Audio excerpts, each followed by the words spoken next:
Hey everybody, this is Ryan Shear back with another edition of Small Business Chronicles. Today I have Mr. Chad Betz with us, two-time author, working on being a third-time author, business coach, and today we are going to start talking about why it's not too late. As two middle-aged men that are going to sit here and talk about business. I didn't start till I was late in life, so it's a matter near and dear to my heart. So everybody give a warm welcome to Chad. How are we doing today, Chad? Great, Ryan. Thanks a lot for having me today. Hey, thanks for being here. When I was doing the research and I seen what your topics and your books are, it's never too late. A little bit, I didn't start my professional journey till my mid-30s. And even then I thought it was too late. And here I sat 10 years later at the top of my game, doing things I never even thought I could do. But you're the expert on this. So take it away and tell us why you picked this particular subject matter for your book. Well, one, I, like you, am a late bloomer. It took me a while to really get launched into what I really wanted to do. And in my research, I found that, people think there's an expiration date on success. And that's really perpetrated by social media and even traditional media. What do we see? We see the 20 under 20, the 30 under 30. What about the 50 over 50? They forget that all this experience that you've built up over time is valuable. And you're ready and primed to find that thing that gets you to where you want to go. And one of the big things that I always was told was youth is wasted on the young.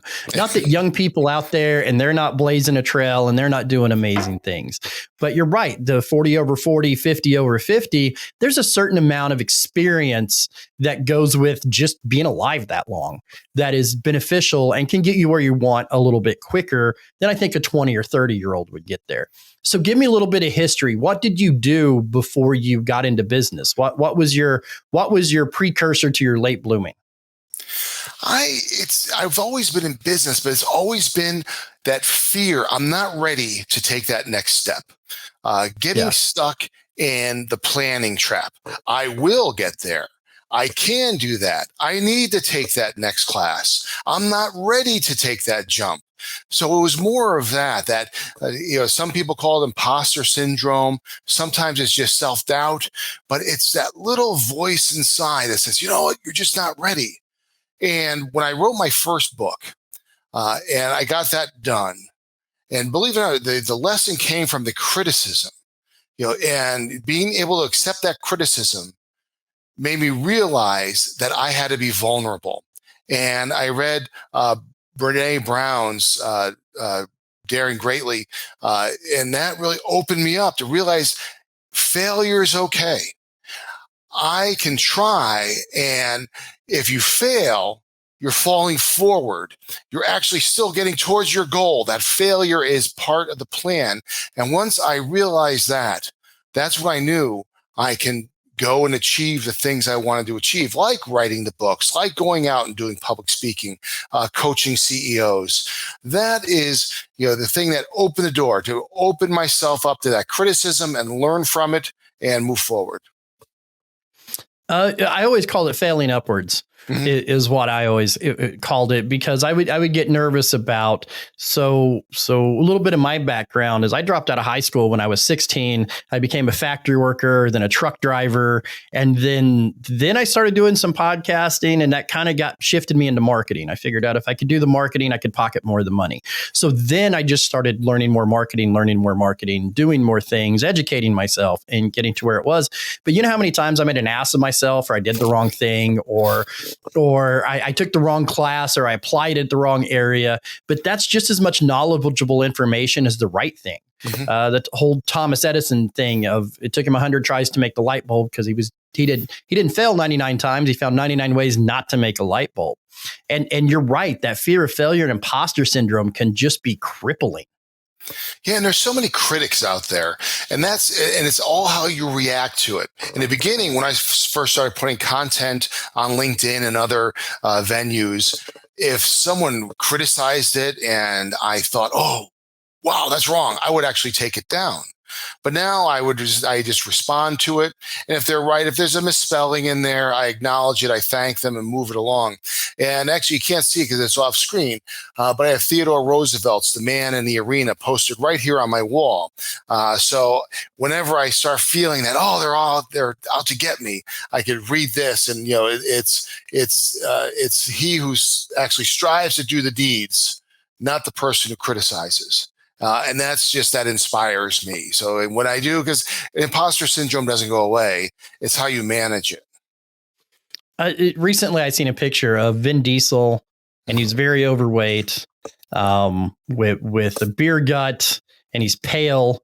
And so somebody posted that picture and look at Vin Diesel's on his yacht, and look at how fat he is. And my response was, he's on a yacht.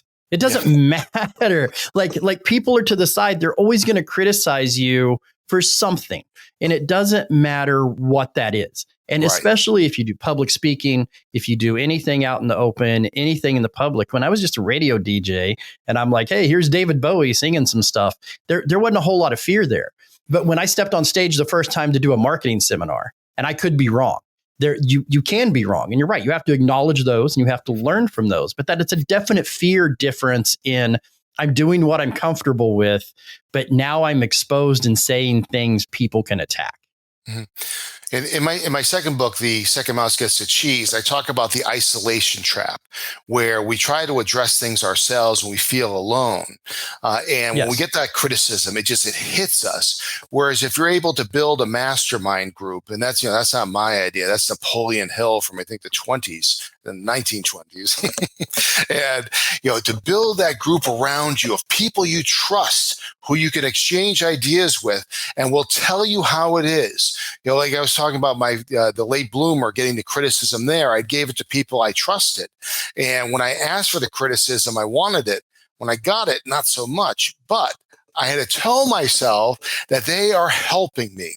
And as soon as I realized that these are people I trusted, I gave them the books for a reason. And that's how I learned. So that feedback, even though it was, negative feedback, it was to help me, versus, the Vin Diesel critic. They're not helping anybody. They're just trying to show themselves as trying to be important at the expense of someone else. Yeah. And you have to trust those people. I used to have a friend and he was very brutally honest. So I would take anything that I would do, I would make my graphic design, my video editing, all that I would take to him. And I found out that he was just more interested in the brutal part than the honest part. Yeah. And some people are like that, but you're right, that mastermind network and finding the people that you trust that can give you that feedback to locate your growth. Because you have to understand, whatever industry you're in, there's different ways to grow. There is not a cookie cutter way to do it. Right. And it is about that growth. And we talk about age as a number, and that's true to a point. But, me at 50 physically is a lot different than me at 20 physically. So I need to be conscious of that.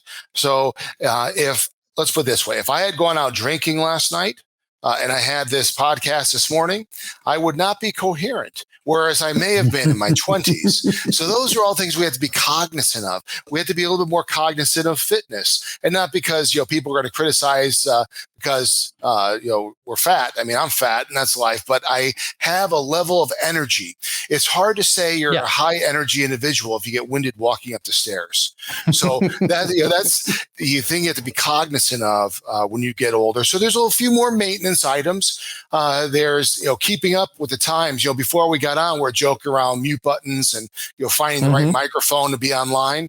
That's important to know. And, one of the big age stereotypes is that, they're out of touch with technology, out of touch with new ideas. And to stay engaged, continue to learn, and make sure you understand how to do like a video thing like this. I mean, it's important to stay engaged with that learning and not stagnate. It's weird. I'm 45, so I'm considered this subgroup between Gen X and millennials. And I remember that I grew up without the internet, but my dad was a computer programmer, so we had internet in like 1993, like when it was first a thing, right? And so I've always had internet in my life, and I find that is a very good piece of advice that you just gave about being able to keep up technologically. Because one of the things that I find in my industry and marketing and stuff like that is people that don't. And to make it in this world, to be as efficient as possible, you have to be 50 years old and know how to program your VCR. Those were the good old days, right? But now you have to figure out how to get on StreamYard, which microphone to hit, how to appropriately use Chat GPT, what SEO, what SEM is, how to use a CRM and spreadsheets and automation. So there's a lot to keep up with for our age group. There is. And even, let's just say you're not a person who's going to be in your own business, but you're an over 50 job seeker. A lot of interviews are not in person. They are on this computer. And if the interviewer has to say, you're on mute, that sends a message. And you don't want to send that message. You want to send that you are on top of these things. So even the good thing too about having this camera, behind the camera, you could have a poster saying, make sure you're not on mute. Say this, say that. And you're looking at it. Have you been in my office? It's right there,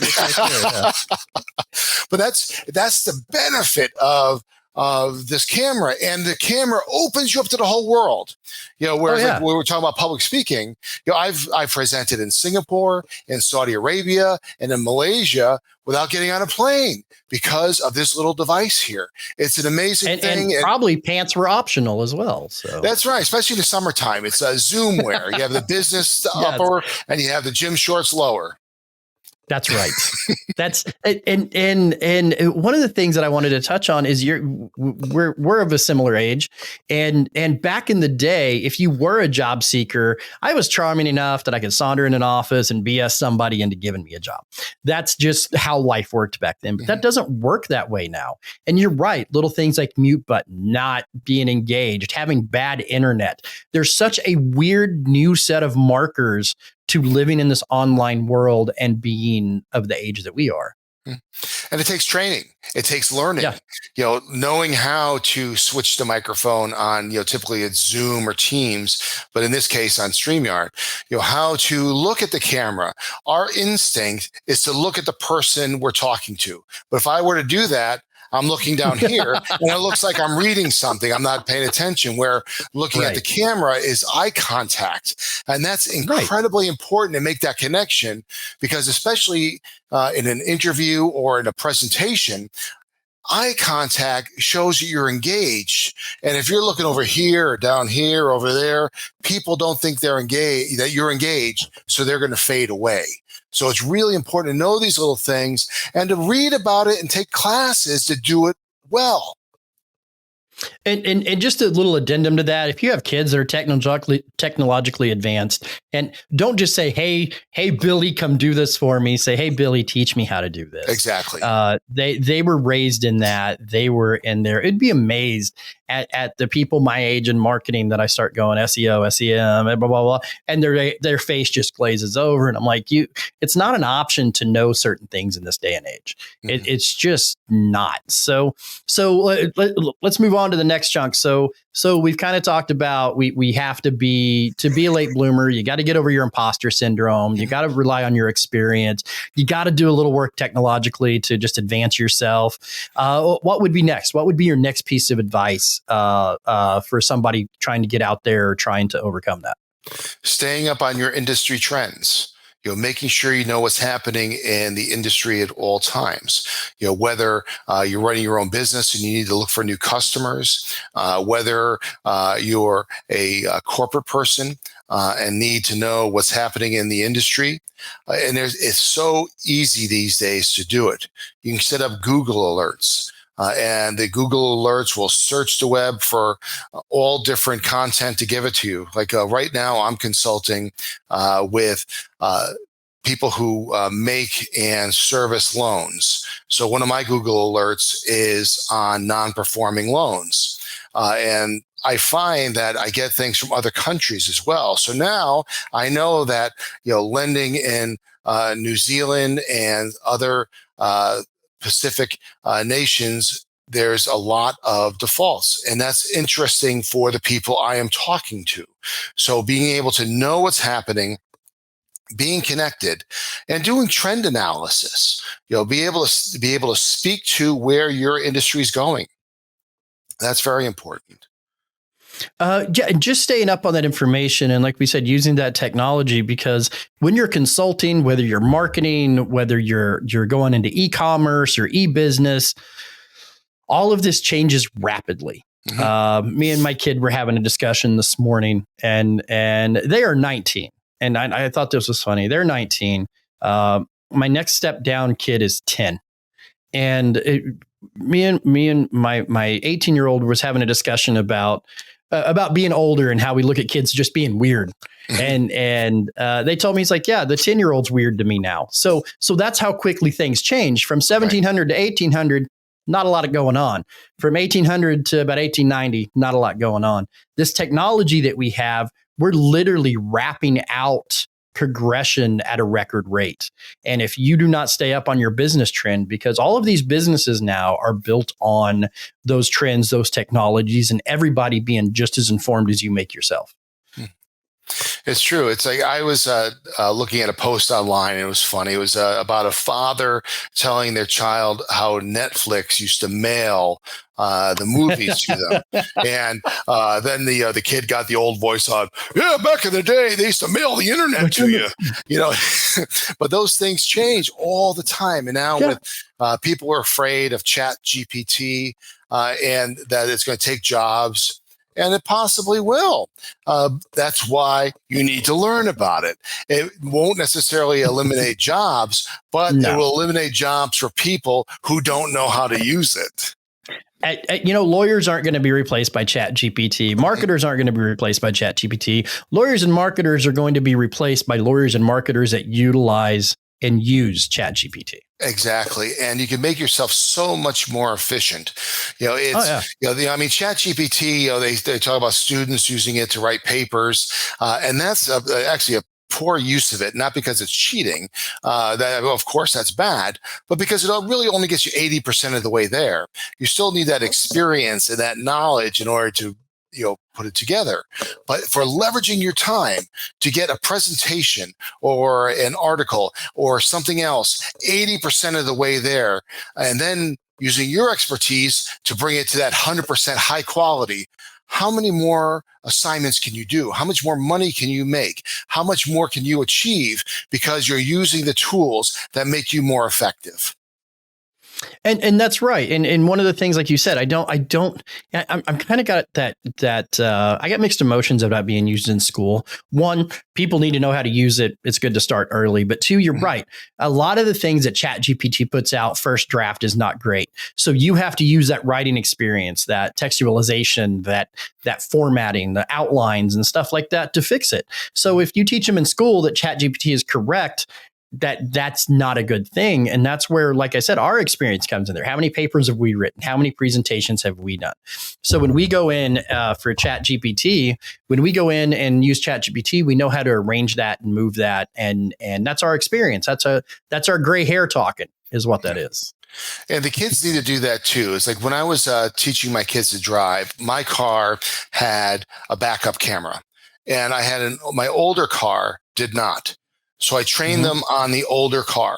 So they had to learn that they have to turn around when they back up, when they have this mirror here, because if I find myself getting lazy too with the camera, and I didn't want them to learn with just the camera.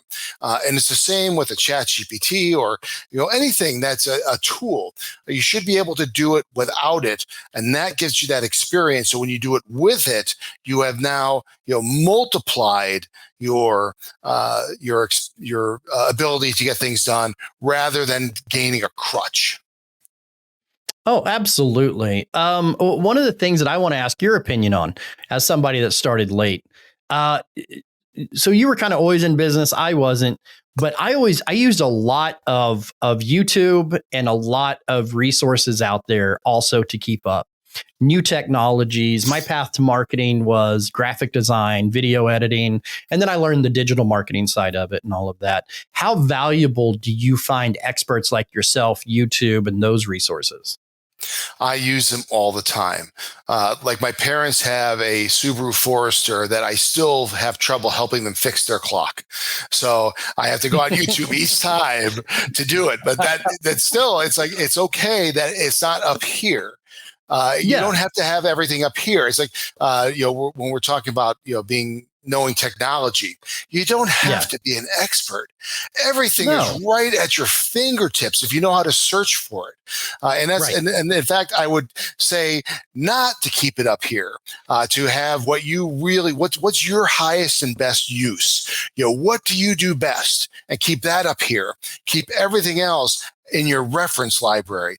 Google, YouTube, some people, I don't use it, but some people use TikTok, other venues. It's all right there. And I use it all the time, from my martial arts training, to, technology, to, I forgot how to do something in Excel, and you go right to it. And it's so funny. I was a consultant for a bank, and there were so many people who would ask, well, how do you do this in Excel? And I would just check on Google, figure it out, and tell them. And they thought I was a genius, but they could have done the same thing. No, and that's what there's like a million processes. People do the same thing, and people would come to me and ask me, and like you're on Teams, and you're like, yeah, give me a second, or you just don't reply and you run over to YouTube or your resources or wherever to find that. Mm-hmm. The only downside to that is when the power goes out, you start feeling really dull. Yes. Let me get back to you on that. Yeah, I have no Wi-Fi, so I have no. I don't know. We're going to wing it, and I'm just going to make something up and hope it's correct. That's how Chat GPT does it. If it doesn't know the answer, it's forced to answer. So if it doesn't know the answer, it'll give you something that's wrong. Right. And you have to be really careful of that. I did an episode, and it'll be released before this one. And me and the guy took a very honest look at Chat GPT, and we tore it apart and put it back together, how to use it. I've been a day one adopter of Chat GPT. And whatever everybody says is bad about it is absolutely true. Mm-hmm. And all the praises about it are absolutely true as well. It is definitely a mixed bag that takes a little bit of training to learn. Yeah. And I look at it as hiring an intern. You're not going to let the intern make huge business decisions for you, but you're going to let them do the background work, and then you're going to check their work, and then you're going to add to it so that it's up to your standard. So with Chat, I'm sure you covered it too, but how do you ask the questions? How do you check the work? How do you finish it using your expertise? Those are all things. Mm-hmm. Again, ChatGPT is a tool. It's not a replacement for your expertise. No. We got about 5 minutes left. So give me the top 3 things. We've been really positive through this, but as a coach, as an author, whatever, we talked about failure. Give me 3 things people are doing wrong when they're trying to get ahead.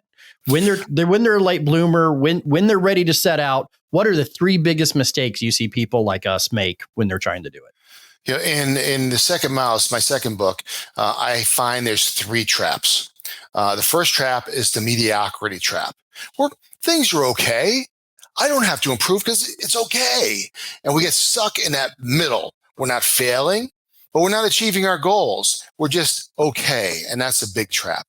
The second trap we alluded to earlier is the isolation trap, where we feel we're by ourselves. We're the only person who's going through this. And it's kind of natural. We're feeling bad, but that's where having that mastermind group, we're reading, and not just even technical, reading fiction and reading biographies will give you examples of how people have done things so you could use those in your life.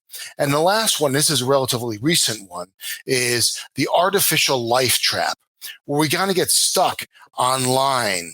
Good example are these online games where like League of Legends or Forge of Empires, where you spend all these times having these little bits of success online that aren't real. And I like video games too, but sometimes we put that on top of our ability to achieve, because it's a scary world out there. And if we can achieve back here, or even in volunteer organizations where we're building ourselves up, and volunteering is very important. I do a lot of it, but you can't replace excelling in volunteering with excelling in your goals. So the mediocrity trap, the isolation trap, and the artificial life trap are the three things I think keep many of us from really getting to that higher level of success we all desire. Sid Meier's Civilization was mine, by the way. Yeah. I know exactly what you're talking about. Yeah. Between it and Skyrim, I spent more time playing those two games than I spent raising my kids. Yeah. So, it's easy. So they're addictive. That's what they're designed for. They are. Well, Chad, thank you so much for stopping by the Small Business Chronicles. You've been greatly informative. As we all look at when is it too late? It's never too late. It's never too late to get out there, to achieve your dream, to start doing better. So tell us where to find your books. Tell us what exactly the titles of your books are, and how to get a hold of you and find your stuff. Sure. To get a hold of me, it's probably best to go to my website, ccbadvisoryllc.com. My books are Late Bloomer, It's Not Too Late to Succeed, and The Second Mouse Gets the Cheese, both available on Amazon. Look up Chad Betz, and it'll bring you right to it. Well, I'm going to highly recommend that, and I'm going to get those books, and because I think we can always improve, because you're never done. Right. When I started my journey at being better, at coming out of where I was at to be professional in business and do the thing, I thought there would be a day and time that I was done. I thought it was like a cake. You throw all the ingredients in there, you do some things, and boom, you're successful. That's not the case. It's an ongoing thing. It's something that you'll continue to do. But Gen Xers and late stage millennials, we've got the experience. We've been in a world, we've watched it, and we've got the experience. And I promise you, it's like doing things on fast forward to where I was 19, 20 and didn't have the maturity or emotional intelligence to do things. When I started my business journey at 35, I noticed those things were paramount to getting where I wanted to be and doing it quickly. Once again, Chad, thanks so much for your time here on Small Business Chronicles. And all the ways to get a hold of Chad will be in the show notes. And thank you so much again, my friend. Thanks, Ryan. It was a great time.